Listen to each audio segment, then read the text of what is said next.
सभी बुजुर्गों, मेरी माताएं बहनें,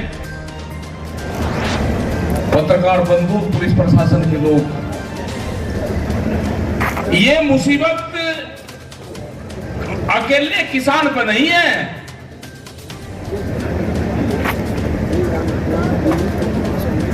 जब पूरा निमटता हुआ काम आ रहा था तो कोई बोला नहीं। जब बीएसएनएल गया तो उनके कर्मचारियों को यह लगा कि वे कितनी देर आंदोलन कर सकते थे। उन्होंने आंदोलन करा, वे वहीं दबा दिए गए। फिर बैंक वालों का आया तो बैंक वालों ने आंदोलन करा, वे भी वहीं दबा दिए। उनका एक बार ट्रांसफर कर दो, जो जबलपुर में उसका रीवा कर दो, रीवा वाले का भेज दो। वहां कर्नाटक में बस निमट गया केस। रेलवे वालों ने भी करा, रेल भी सारी बिकी। एयरपोर्ट वालों ने करा, उन्होंने भी कहा जी हमारे तो हाथ में कुछ है नहीं, अगर ट्रांसफर इन्होंने आंसर दूसरा कर दिया तो हमारा भी निमट गया। सारा तामझाम बेच के, क्योंकि नौजवान जो था, जो क्रांतिकारी था, वो तो सो रहा, आराम कर रहा हो, वो आराम कर रहा, देश बिक गया।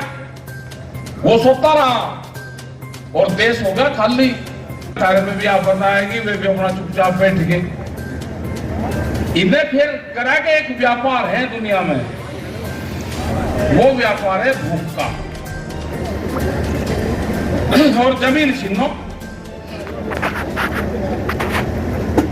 जो महिलाएं हैं वो सोना एक साल में 17 बार पहनती है। गणित लगाना, उन्होंने क्या लगाया?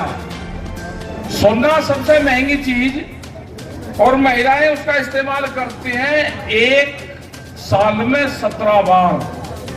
तीज त्योहार पे, ब्याह शादियों में। उन्होंने कहा कि भूख एक साल में 700 बार लगती है। दिन में को आदमी को 2 बार लगेगी भूख। उसने कहा कि भूख का कारोबार करो। भूख का कारोबार जब होगा जब अनाज कब्जे में होगा। अनाज पे व्यापार करो। सरकार ने कहा कि गोदाम बना लो, पहले जमीन खरीदो सस्ती। भूड़ की जमीन खरीद दी। किसानों ने कहा कि इस जमीन में तो हमारा कुछ होता ही नहीं, वह कुछ और महंगे रेट में 2 रुपया ज्यादा दे दिए। राजस्थान में, उसमें हरियाणा में रेतीली जमीन थी, वह बेच के गोदाम बना दिए। 14 लाख मीट्रिक टन। इतने बड़े गोदाम बन गए। उन्होंने कहा कि कानून हम ले आएंगे। गोदाम पहले बने देश में, कानून बाद में आया। तो इसका मतलब सरकार किसी पार्टी की नहीं है, सरकार है व्यापारियों की। व्यापारियों के कब्जे में सरकार है। यह मुक्ति अभियान चलाना पड़ेगा। बीजेपी के भी जो बड़े लीडर थे वे भी कैद में बंद है, बोलता वे भी नहीं। उनको भी आजादी दिलवानी पड़ेगी, वे छुपवाने पड़ेंगे। सरकार है नहीं भाई, पार्टियों की सरकार तो पहले भी रही है ना। मनमोहन सिंह रहे प्रधानमंत्री। जब जब भी जरूरत हुई, अगर उनको भी जरूरत पड़ती थी किसी चीज की, तो वे बुलवाते थे, किसानों से बातचीत करते थे।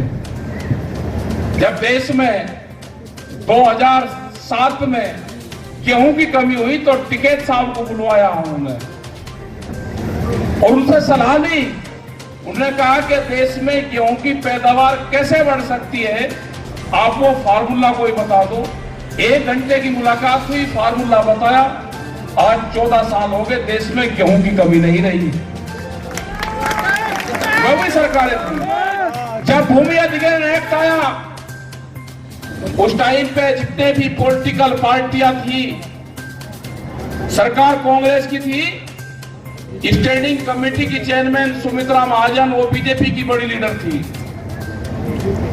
हमने भी अपने दस्तावेज दिए तो सुमित्रा महाजन को दिए, क्योंकि वो चेयरमैन थी स्टैंडिंग कमेटी की। और एक बढ़िया भूमि अधिग्रहण एक्ट देश में बना। जब इनकी सरकार आई, आते ही उसी को चेंज करने की कोशिश करी। 3 बार भेजाओ। वो तो पूरे देश का संगठन इकट्ठे हुए। उन्होंने कहा भाई ये आदमी ठीक नहीं है, इनसे तो जो अपनी पार्टी के नेताओं के ही खिलाफ काम करते हो, तो इसका मतलब ये सरकार किसी पार्टी की सरकार नहीं, इस सरकार को तो कंपनी चला रही है। और आज पता चल गया आपको सबको, आपको पता चल गया कि सरकार किसी पार्टी की नहीं है, ये तो लूट गया देश। ये उठना पड़ेगा आप सबको। ये लुटेरे आ गए हैं देश में, इनका मुकाबला करना पड़ेगा लुटेरों का। और ये लुटेरों का आखिरी बादशाह साबित होगा, आखिरी बादशाह। खड़ा होना पड़ेगा नौजवानों को। इस साल सोना नहीं किसी को। 2021 का साल है, वो आंदोलन का साल है। सब आदमी को आंदोलन करने पड़ेंगे, सड़कों पे आना पड़ेगा, को करना पड़ेगा।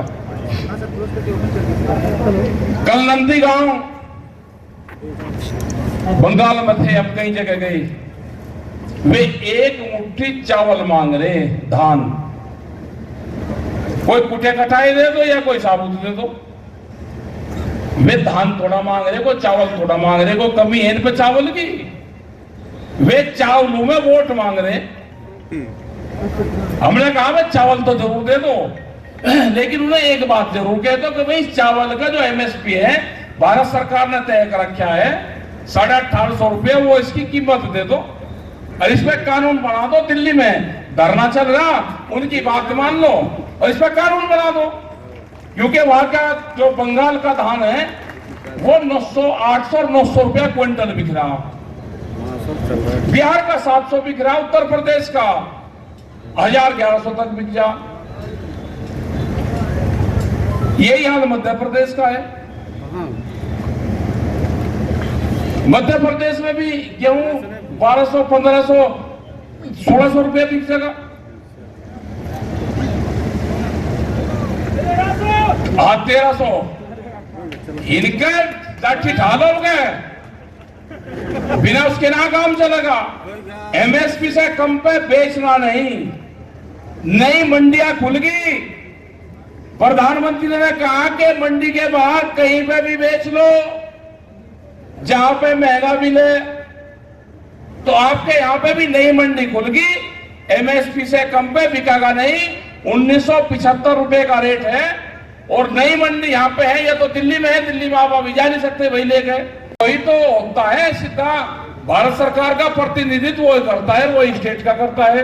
तो उससे बढ़िया कहीं मौका नहीं है। जब जब उत्तर प्रदेश में कहीं नहीं होता कोई चीज, तो कलेक्ट्रेट के वहां बिकता है, पूरे रेट पे बिकता है। तो अब अपना जाना गेहूं लेकर वहां पे, बगैर रोड़े रुकेगा कुछ नहीं होना। अपना वहीं बैठ जाओ, बिक जाएगा। एक दिन में बिक जाएगा, 2 दिन में बिक जाएगा, 10 दिन में बिक जाएगा, बिक ही जाएगा। लेकिन जाना जरूर पड़ेगा। जब तक 3 बिल वापसी नहीं होंगे, या दिल्ली फिर कान खोल के सुन ले, दिल्ली को ऊंचा सुनाई देता है और इसको फिर ऊंचा सुनाई देगा। फिर उसका सुनाएंगे। 3.5 लाख ट्रैक्टर दिल्ली में आए थे, वे कोई किराए के ट्रैक्टर नहीं थे। हमको झूठ भगा के लाल किले पे ले जाया गया हमारे बालकों को। अब क्या जाएंगे, ताल ठोक कर जाएंगे। अब क्या पार्लियामेंट की मंडी पे अपना गेहूं, धान, सारी चीज बेचेंगे। ये कान खोल कर सुन लो दिल्ली। प्रधानमंत्री ने कहा कि मंडी के बाहर कहीं बेच दो।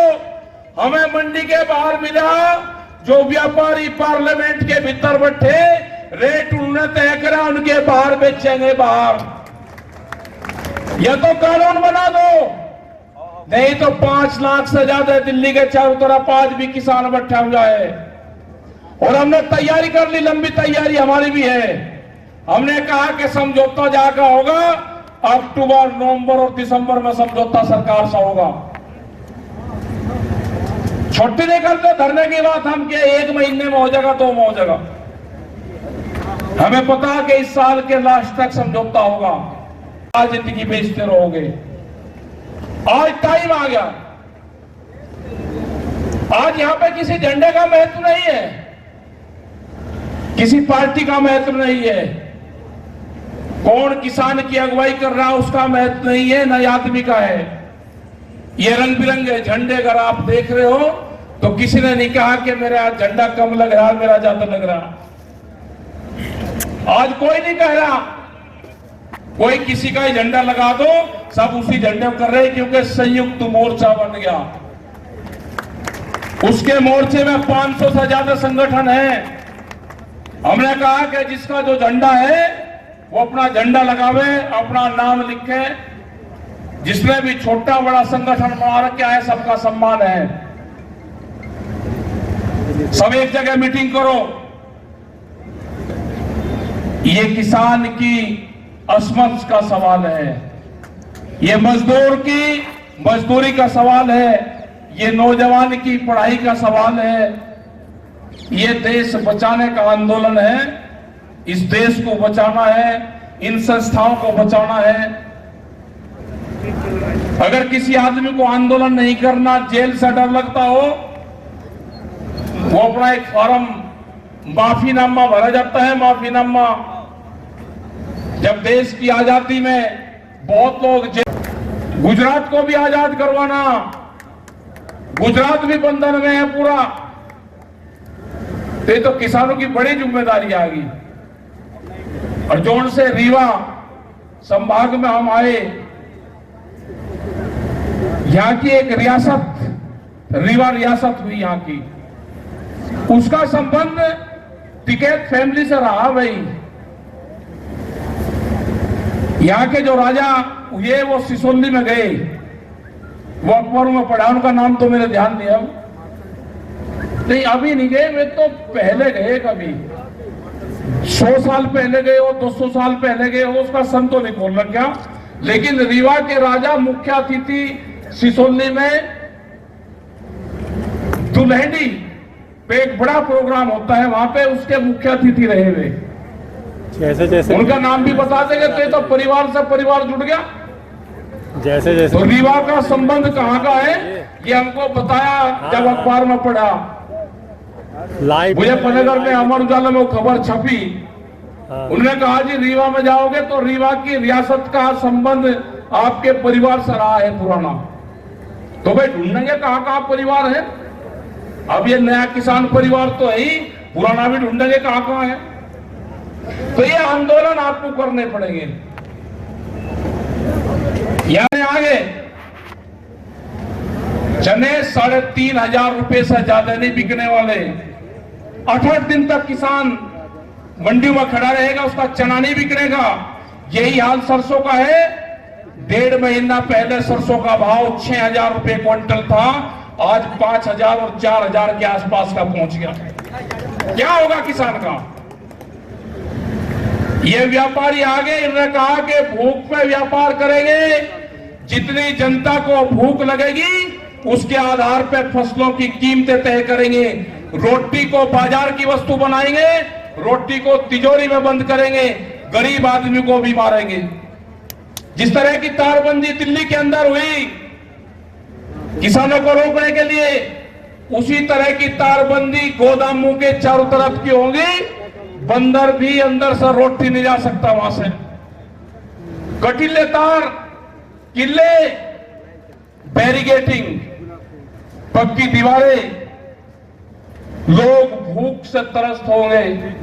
जो छोटा व्यापारी है, जो दुकानदार है, जो 100 परिवारों को उधार सामान देता है, 2 मॉल एक शहर में खुलेंगे, पूरे के पूरे दुकानदार खत्म होंगे। जो साप्ताहिक बाजार है वे बाजार बंद होंगे। वॉलमार्ट जैसी कंपनियां आ रही है फूड चेन में, भोजन के उसमें, जो खुदरा व्यापार है उसमें।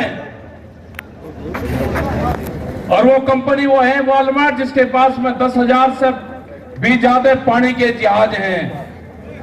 उनका पहला टारगेट है कि जो साप्ताहिक बाजार लगते हैं, इन साप्ताहिक बाजारों को बंद करा जाए।